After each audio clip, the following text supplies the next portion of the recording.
Welcome to the Capital Exchange. I'm Steve Wilbur, Managing Director at Allen Capital Group. And I'm Travis Portwood, Chief Investment Officer with Allen Capital Group. Travis, according to a report released recently by the Federal Reserve, Americans are wealthier than they've ever been in the past, whether you're feeling it or not.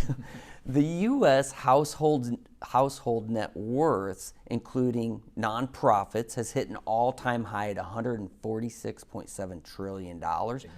Yeah, it is, through the second quarter of this year. That number is supported by the stock market and real estate.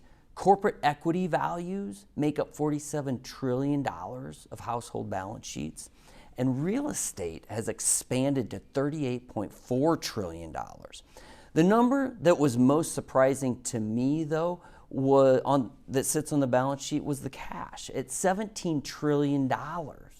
That is $17 trillion earning hardly any interest every single year. That's just crazy. That's a lot of cash. Last week, Steve, we discussed supply chain issues.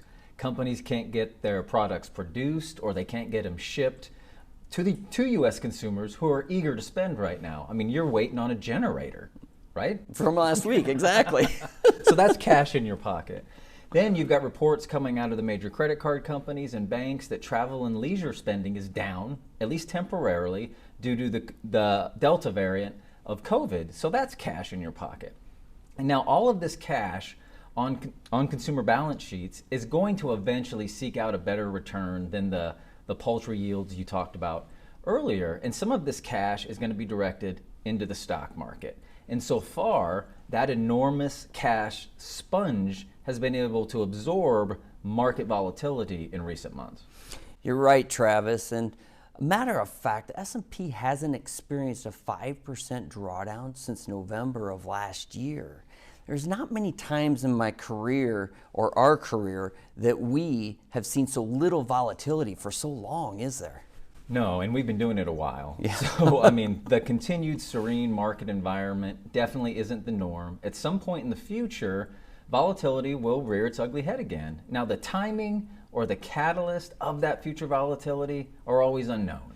And if you need a reminder of that, go back to last year to the COVID crisis. No one saw that one coming. Right. So it's during the calm times, or the times like we're experiencing right now, that you need to prepare for that future volatility. We want to put ourselves in a position to leverage market dislocations in the future and not fall victim to them. That's right, Travis. This has been great. I look forward to it next week. I look forward to it as well. Thank you for watching this week's Exchange. To make sure you don't miss out on future discussions, please follow us on social media. Make sure to like and share our videos, and we'll see you next week.